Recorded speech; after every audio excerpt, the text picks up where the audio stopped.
all women are different, but they are all women. This video is androcentric from a men's point of view and is presented as opinion, commentary, and debate. Expressing opinions is not violence. These are ideas to challenge, question, and argue in public, because classical liberalism relies on the First Amendment for its dialectic. If you are a feminist, then consider this. If patriarchy truly existed as claimed, feminism could not. And if all men are trash and women are equal to men, then what are we to conclude? Women will die for their children, men will die for their wives and children, and God chose to die for all mankind. Authority rolls up with responsibility. If this framing of facts offends you, click off to a cute cat video. Proceeding further will expose you to gamma bias and criticism directed at ideas, claims, institutions, not at any individual's virtue or dignity. Our method follows the 7 liberal arts: the trivium, grammar, logic, rhetoric, and the quadrivium, arithmetic, geometry, music, and astronomy, and the transcendentals, the good, true, and beautiful. If this framework is not for you, feel free to exit now. It's no disgrace. Women are wonderful. God bless America. Men are great. Feminismus delendus 8. Simpnomics, How Thirsty Men Fund Their Own Destruction, written by Conrad Riker. Available now. Links in description. Simpnomics, a field guide for men who still notice reality, the patriarchal foam cushion, a syllogistic dismantling of ergonomic extraction, and the solipsistic math of the feminist high chair, where probiotics, toothpaste, and office furniture become tools of visceral violence. I read a manifesto yesterday from a woman who claims that sitting in an office chair is an act of visceral violence committed against her by the patriarchy. Let us arrest the semantic drift immediately. The Latin vis means physical force. Violentia means vehemence. A chair is wood, metal, and fabric. It is an inanimate object. It lacks the agency to commit force. To equate the ergonomic contours of a Herman Miller with the brutal reality of actual violence is not a linguistic evolution. It is a pathetic, solipsistic hallucination born of a mind that has never experienced genuine physical peril. It is the squeal of an infantilized adult demanding the universe be padded to accommodate her perpetual fragility. This is not dialectic. It is the deliberate semantic inflation of meaning, a therapeutic newspeak designed to paralyze the logical mind. She wails that the public sphere was constructed with the male body as the default, forcing her to carry a foam cushion and probiotics. Yes, madam, the public sphere was constructed by men. Men mined the ore. Men poured the concrete. Men died on the scaffolding. 92% of workplace fatalities are male to build the sterile, fluorescent-lit biosphere you now complain is too hard on your pelvis. You are not a victim of spatiosomatic hegemony. You are a beneficiary of male sacrifice, sitting in an air-conditioned fortress paid for by the blood and taxes of men you despise. You carry a probiotic because you claim the stress of navigating a patriarchal society destroys your gut. Yet you ignore the statistical reality that men account for nearly 80% of suicides, precisely because the empathy gap is so vast that society does not care if they live or die. So long as the streets are clean and the chairs are comfortable. Who is truly disposable here? The writer inadvertently confesses the mechanics of her own misery when she blames dual mating deception psychology for her gut dysbiosis. She explicitly admits that the female cognitive load is the exhausting calculus of extracting resources from beta providers while seeking the genetic material of alphas. This is not a conspiracy imposed upon her by men. It is the unrestrained hypergamy of the female hindbrain running wild, unchained from the natural law of traditional institutions that once forced it into a civilized, complementary structure. She complains that carrying travel toothpaste is a mobility tax. Let us examine a real tax. Men are the only net lifetime taxpayers in Western civilization. The welfare state, the family courts that strip fathers of their children and their assets, the vast gynocentric apparatus, it is all funded by male labor. If a woman's purse is heavy, it is because she has stuffed it with the delusion that her feelings are facts and her discomfort is a moral emergency. Do not attempt to logically debate our reality, she commands, shielding her fragile thesis behind the impenetrable armor of her own hysteria. This is the ultimate epistemic evil of the left, the demand that subjective feeling be enshrined as objective law, and that men bow before the altar of female emotional incontinence. We will not bow. We will dissect this hysteria with the cold surgical steel of the trivium. We will drag ergonomic extraction and spatio-somatic hegemony into the light of Aristotelian logic, strip away the academic jargon, and expose the rotting core of solipsism beneath. We will show you how this ideology is not a liberation, but a biological and spiritual death cult designed to transfer wealth and power from the men who build the world to the women who complain about it. Bunkum article by a feminist PhD. There is a silent, visceral violence occurring in the sterile, fluorescent-lit spaces of late-stage capitalism. It is a violence that does not leave bruises visible to the naked, untrained eye, but rather inscribes itself upon the cellular tissue and microbiomes of the marginalized. It is time we speak its name. I call it spatio-somatic hegemony, the systemic patriarchal monopolization of physical space and biological resources designed to permanently exhaust the female body, displace the patriarchy, reclaim the biome. This is not merely a slogan. It is an urgent mandate for survival. Consider the seemingly innocuous objects that women are forced to carry daily to survive the corporate grind. Look closely at the heavy, burdensome bags we lug on public transit. Inside you will find the materiel of survival, travel toothpaste, probiotic capsules, and a seat cushion. To the uninitiated, typically the cisgender male observer benefiting from his unchecked privilege, these are just personal items. But through the lens of feminist materialism, they are nothing less than emergency survival gear in a biosphere actively hostile to female existence. Let us examine the seat cushion. Why must the modern woman carry her own foam padding into the workplace? Because the modern chair, from the boardroom to the subway, was architecturally engineered around the male pelvis.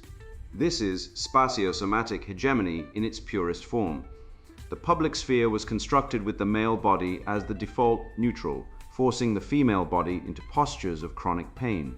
We are physically marginalized, relegated to spaces that do not accommodate our morphology. The empathy gap here is staggering. When a man takes up space, it is leaning in. When a woman experiences musculoskeletal distress from patriarchal furniture, she is told to buy a cushion. The burden of adaptation is outsourced entirely to the oppressed. But the violence does not stop at the skeletal system. It penetrates the gut. The chronic stress of navigating a society steeped in dual mating deception psychology takes a catastrophic biological toll.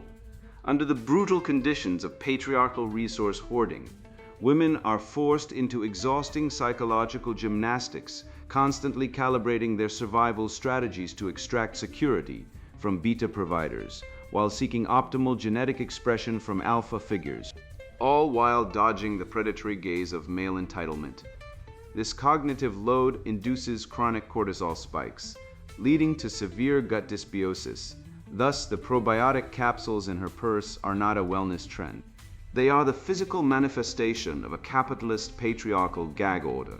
The patriarchy induces systemic inflammation in our bodies, and then Big Pharma commodifies the cure.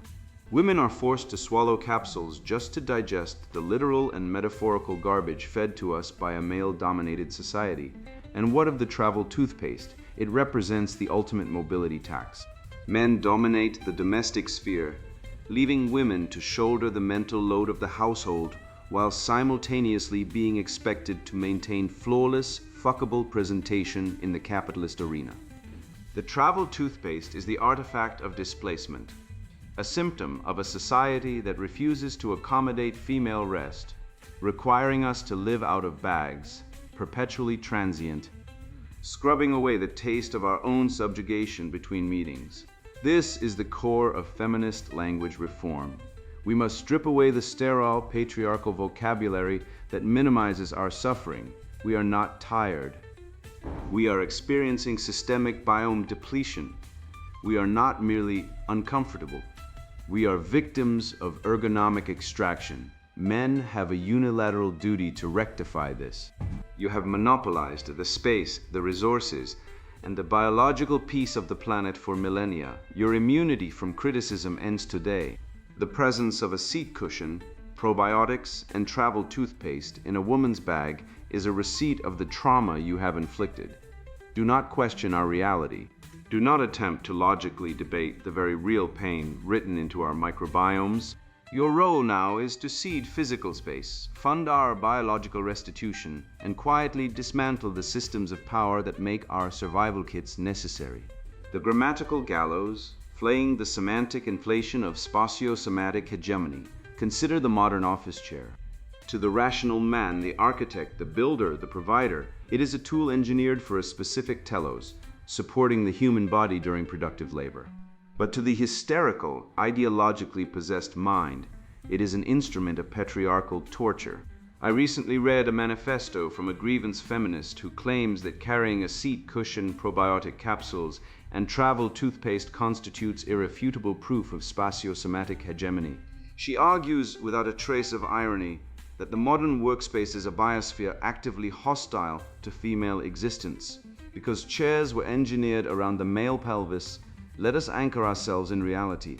The word hegemony derives from the Greek hegemonia, meaning leadership, rule, and political dominance. It is a word meant for generals, emperors, and the grand sweep of civilizations.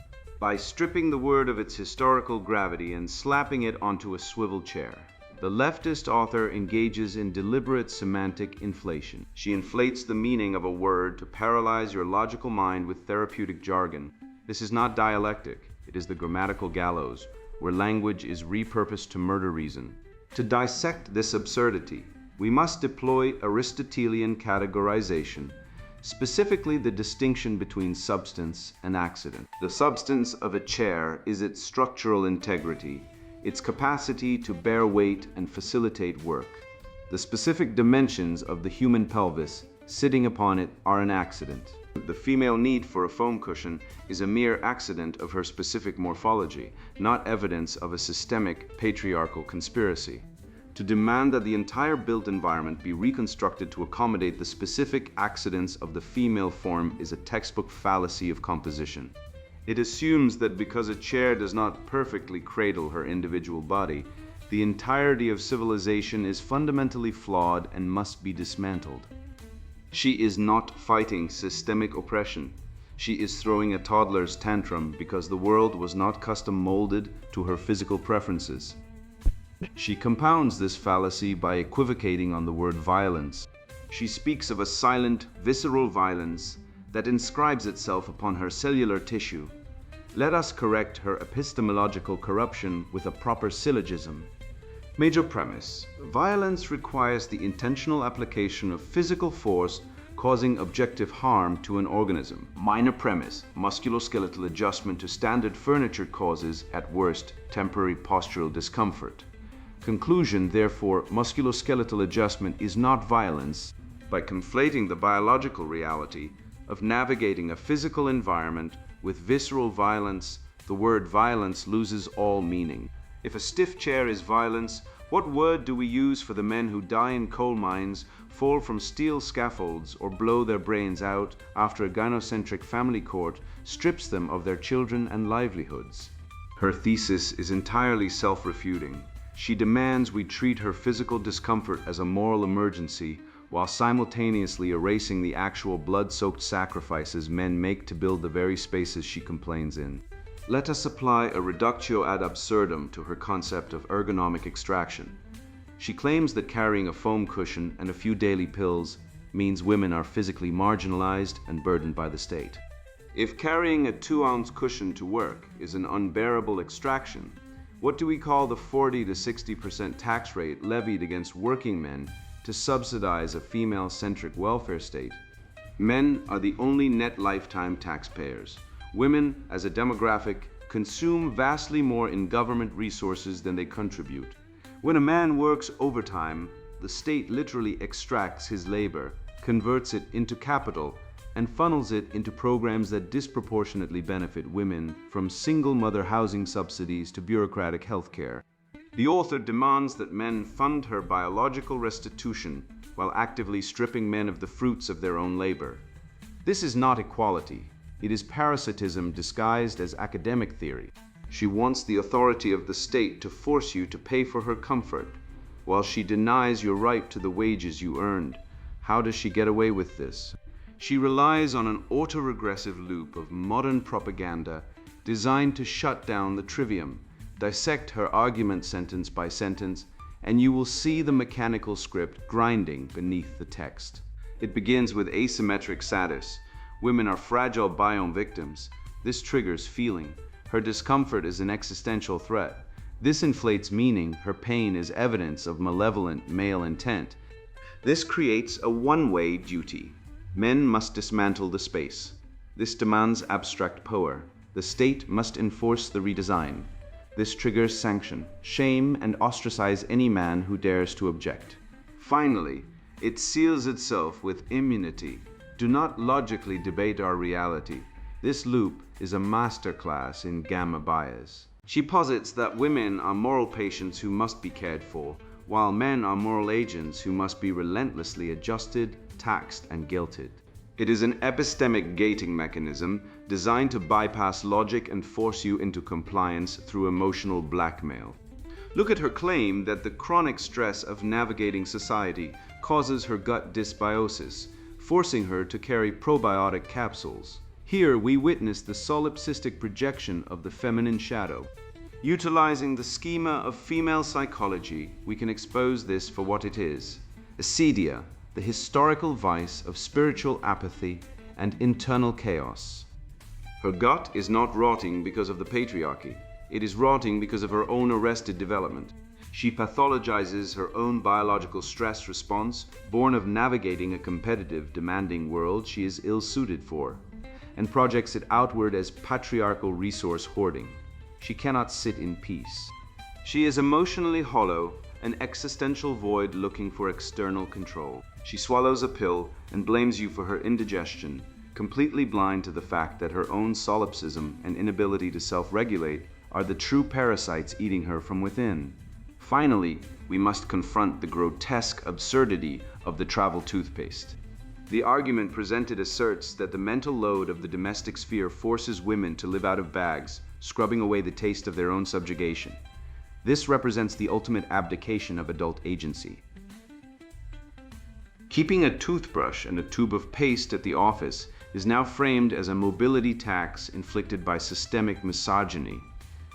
This perfectly encapsulates the female supremacist goal, a permanent state of childhood where the female is owed infinite logistical support from the collective. She wants to be an adult when signing checks, but a helpless infant when measuring the distance to the bathroom sink. It is time we stop playing along with this delusion. We will not dismantle Western civilization because a grown woman cannot organize her morning commute. We will not cede our physical space, our resources, or our biological peace to appease the hysterical whims of those who contribute nothing but complaints. We will build our chairs, defend our logic, and let them choke on the bitter pill of their own irrelevance. And yet, the ultimate insult is not merely that this author walks on infrastructure baptized in male blood while complaining about the firmness of her seat. It is that she commands you to silence your reason in the presence of her discomfort. She declares, with the tyrant's timeless arrogance, that her feeling outranks your fact. This is the epistemic gateway to the entire leftist hellscape, the point where the trivium dies and the propaganda loop begins, where subjective sensation becomes unfalsifiable truth, where male dissent is preemptively branded as ignorance, and where the very logos that built this civilization is exiled from the conversation. We did not arrive at this insanity by accident. We arrived here through a deliberate mechanized inversion of knowledge itself, a satanic flattening of objective reality into the hysterical consensus of the permanently aggrieved. And until you understand the machinery of that inversion, you will keep losing to it, the ontological abyss, the economics of entitlement and the ergonomic extraction lie. In 2022, over 5,000 men died on the job in the United States alone, crushed by steel, vaporized by electrical arcs, and buried alive in the very subways and glass towers where modern women now shamelessly complain about the firmness of their ergonomic chairs. I want you to pause and let that statistic seep into your bones. We are living in an era of unparalleled madness, commanded by a bureaucratic and academic class that expects us to weep over the manufactured visceral violence of a woman carrying a foam seat cushion on her morning commute, while completely ignoring the literal blood and severed limbs of men that paved her path.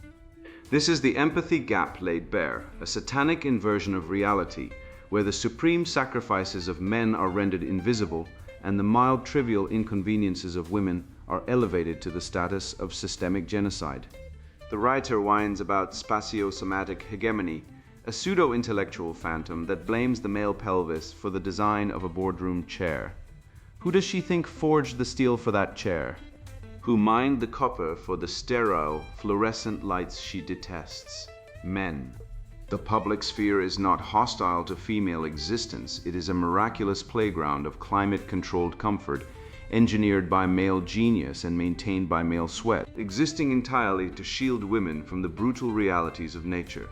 The writer frantically commands, do not attempt to logically debate the very real pain written into our microbiomes.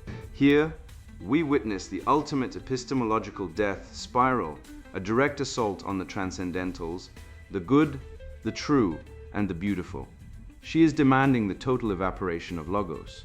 Let us fix our definitions using the ironclad rules of grammar. Logic, from the Greek logic, is the objective science of valid inference. To demand immunity from logic is to demand the right to deceive without consequence. Her lived experience is not a valid metric of objective reality. It is the toddler's defense against truth. By declaring her gastrointestinal distress an unfalsifiable witness, she establishes a tyrannical epistemology where the weaker the evidence, the stronger the claim. She claims systemic inflammation from a capitalist patriarchal gag order. I call it the natural biological consequence of a hypergamous mind spinning out of control in a society that refuses to hold her accountable. When a woman tells you that her hurt feelings and upset stomach constitute an immutable law of physics that you are forbidden to question, you are not dealing with a victim of oppression. You are dealing with a tyrant who uses her own emotional incontinence as a weapon of social sanction. Let us ruthlessly apply the trivium to her bizarre claim that the cognitive load of female dual mating strategy is the fault of the patriarchy. By her own frantic admission, women are enduring exhausting psychological gymnastics, trying to extract security from beta providers while seeking optimal genetic expression from alphas. She has accidentally confessed the dark hidden truth of female nature. Hypergamy, the innate biological drive to mate across and up the dominance hierarchy, is not a male construct. It is a female evolutionary imperative.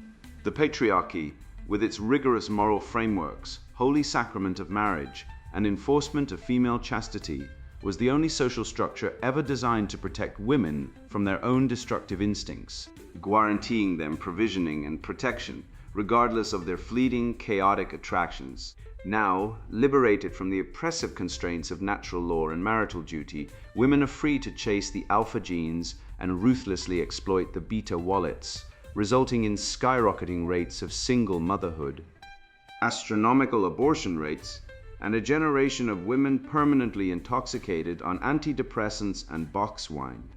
The gut dysbiosis she suffers from isn't from the patriarchy. It is the physical rot of a soul sustaining a duplicitous, morally bankrupt mating strategy.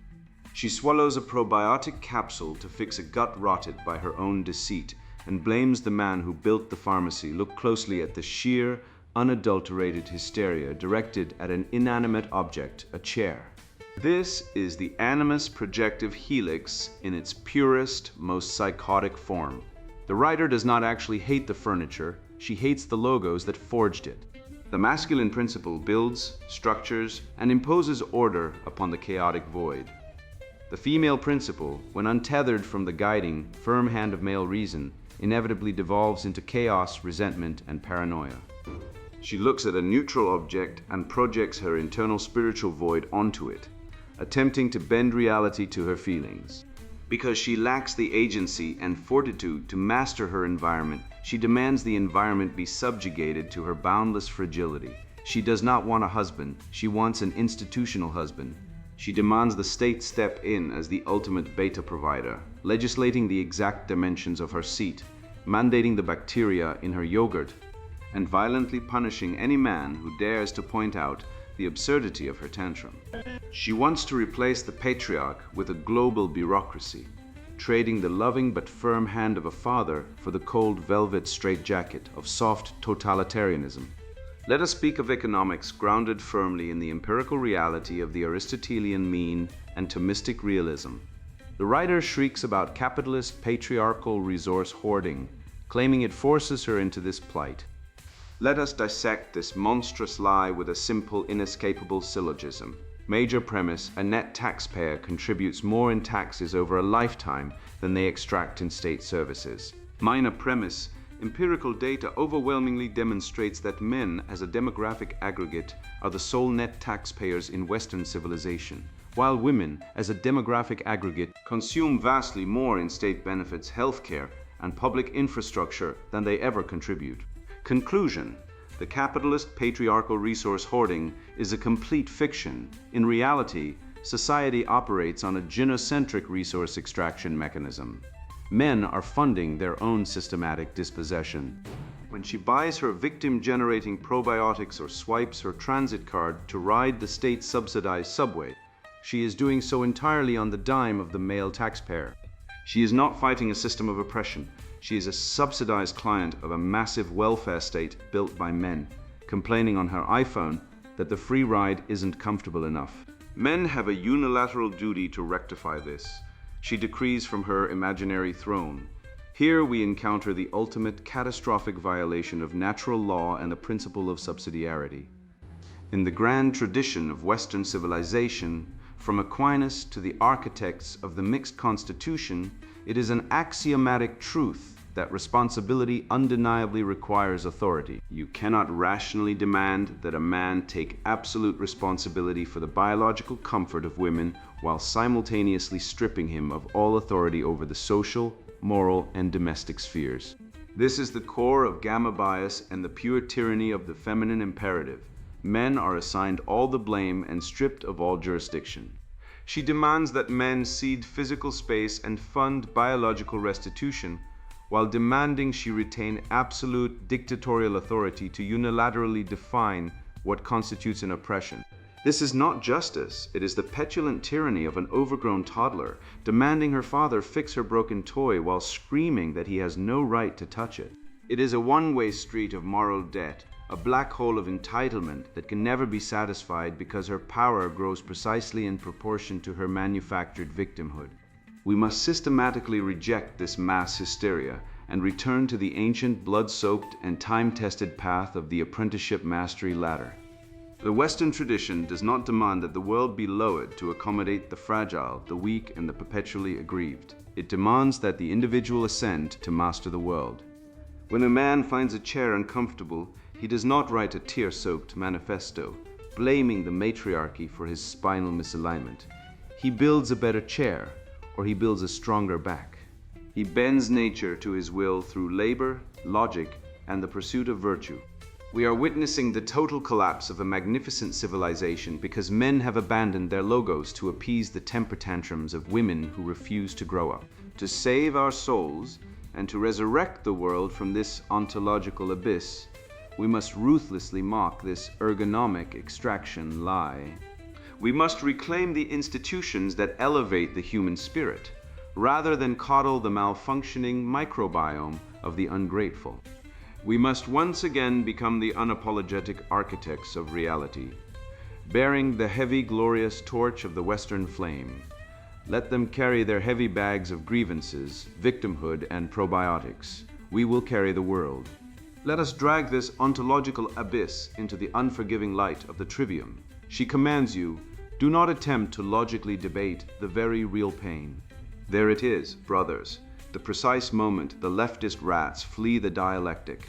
She demands her feeling be crowned as truth, substituting the transcendent logos with the hysterical solipsism of her own gastrointestinal tract. Let us formally dissect this insanity. Premise A. Civilizational infrastructure requires objective physical standards to maximize structural integrity and productive output. Premise B. The male physiology historically drove the design of these spaces because men built them, dying at a rate of 93% of all workplace fatalities to lay the very steel and concrete she rides upon. Conclusion: ergonomic standardization is not a visceral violence against women, but a logistical triumph of male sacrifice over a ruthless natural world. To call the dimensions of an office chair a systemic conspiracy while standing safely upon the blood-soaked foundations of the subway system is an Olympic feat of gamma bias. Do you see the mechanical autoregressive loop of her propaganda? She assumes the status of a fragile biome victim. She generates a feeling of musculoskeletal discomfort. She inflates the meaning of a heavy purse into ergonomic extraction. She unilaterally assigns a duty to you, the net taxpayer male, demanding you fund her probiotics and dismantle your own spaces. She claims abstract power over language, declaring that her travel toothpaste is an artifact of your subjugation. She applies sanction by screaming patriarchy at anyone who points out the absurdity, and she wraps herself in absolute immunity by insisting her lived experience cannot be questioned. This is not academic theory, it is the complete abdication of adult agency. It is the ultimate infantile regression, a terrified child demanding the infinite cosmological parent. The institutional husband of the state, redesign the universe to accommodate her stomach ache. Let us look at the cold, hard math of this so-called gynocentric resource extraction. Men are the only net lifetime taxpayers in Western civilization. You work the dangerous shifts. You pay the extortionate alimony. You endure the family courts, where you have a higher chance of losing your children than a convicted felon. You suffer in silence while the male suicide rate towers 3 to 4 times higher than female suicides in the real theaters of despair. Meanwhile, the feminist complains her commute is a mobility tax because she has to carry a foam cushion. She blames her gut dysbiosis on the dual mating deception psychology, projecting the chaotic consequences of her own unrestrained hypergamy onto you. Her biological stress is not the result of the patriarchy. It is the result of her own animus possession, the dark, chaotic void inside her that demands the state mandate the dimensions of her chair and the cost of her pills, entirely subsidized by the men she despises.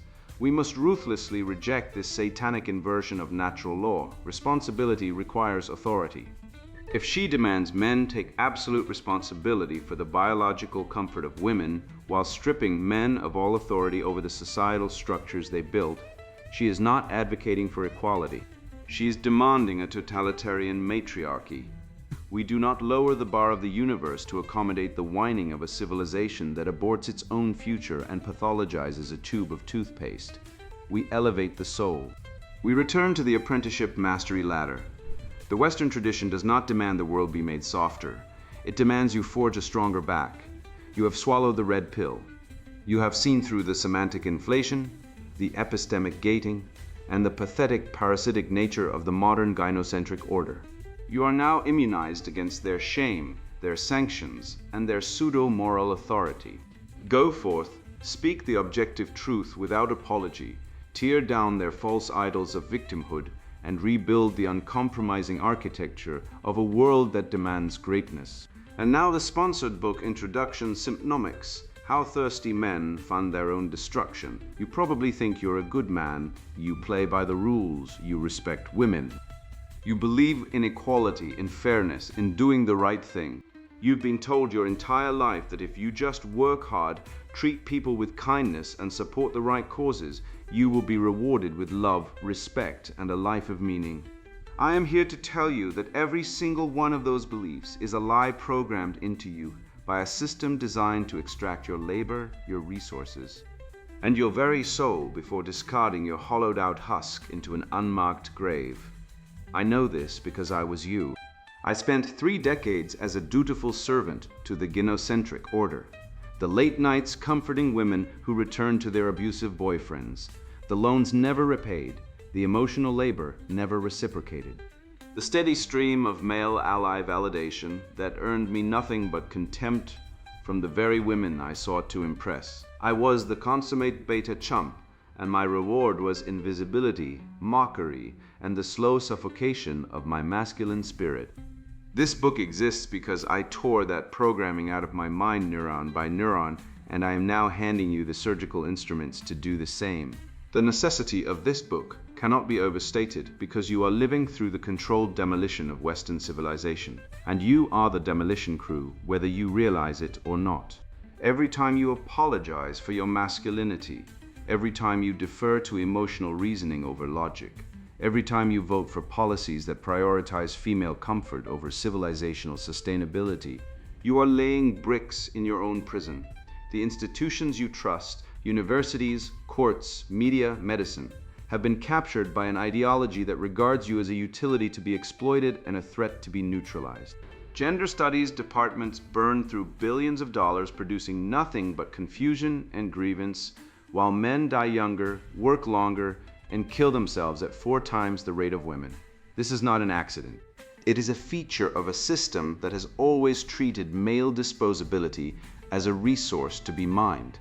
You cannot reason with a system that denies reason itself. You cannot negotiate with an ideology that defines your existence as oppression. You can only see it clearly, name it accurately, and refuse to participate in your own destruction. What you hold in your hands is a weapon forged in the fires of Aristotelian logic, tempered by evolutionary biology, and sharpened by the insights of men who saw through the feminine mystique long before it was safe to say so. I will teach you the formal structure of the shit test, the diagnostic tool women use unconsciously to separate the worthy from the weak, the alpha from the orbiter, the man from the mangina. You will learn why women create chaos, why they shit test even when they claim to love you, why their complaints are requests for data rather than genuine grievances, and why their approval is the last thing you should ever seek. We will trace the evolutionary economics of hypergamy and understand why no amount of provision will ever purchase genuine feminine loyalty. We will dissect the male ally archetype and expose these Vichy collaborators for what they are: gender traders seeking female validation at the expense of their brothers. We will demonstrate why feminism operates as a secular religion complete with original sin, male existence, a priesthood, gender studies professors, and ritual sacrifice, abortion. You will emerge from these pages with the logical armor to deflect every manipulative tactic, every shame campaign, every attempt to drag you back into the matrix of female approval seeking. The value proposition is straightforward. If you absorb and apply the knowledge contained here, you will never again be blindsided by a woman's behavior. You will understand her psychology well enough to predict her actions before she takes them. You will recognize the solipsistic core that renders genuine empathy impossible for most women, the gamma bias that distorts her perception of reality, and the evolutionary imperatives that make hypergamy as inevitable as gravity. You will learn to interpret womanese, the indirect, plausible denial communication style designed to maintain her deniability while extracting your compliance. You will discover why logic is a masculine weapon and how to wield it with devastating effectiveness against arguments that were never designed to be won, only to overwhelm. You will understand the legal minefield of family courts, the economic parasitism of the welfare state, and the spiritual warfare dimension of the war on men. Most importantly, you will learn the way out, the reconstruction of the patriarchy within your own mind and household, the reclamation of your masculine purpose, and the cultivation of the frame control that makes you impervious to manipulation. This book is not for everyone. If you are a woman, put this down. Nothing here is for you, and your time would be better spent examining why a book not addressed to you provokes such resistance. If you are a male feminist, a committed progressive, a true believer in the equality cult, I urge you to return this book and find something that validates your existing beliefs. There is no shortage of such material in every bookstore and streaming platform in the West. You will find nothing here but cognitive dissonance and rage. If you are a man who has already taken the red pill, who has already seen the truth of female nature and the genocentric matrix, this book will sharpen your understanding and arm you with more sophisticated tools. But it will not shock you. This book is for the man who senses that something is fundamentally wrong but cannot articulate what. It is for the man who has given everything to women and received nothing but confusion and contempt in return. It is for the man who lies awake at night, wondering why his sacrifices go unappreciated, why his kindness is punished, why his most sincere efforts to be a good man yield only isolation and bitterness. You are not crazy. You are not broken. You have simply been lied to, and the lies were designed to extract maximum value from you before you figured it out. I'm offering you the truth, and the truth will set you free, but only if you have the courage to read it without flinching. Simpnomics: How Thirsty Men Fund Their Own Destruction. Written by Conrad Reicher. Buy now, links in description.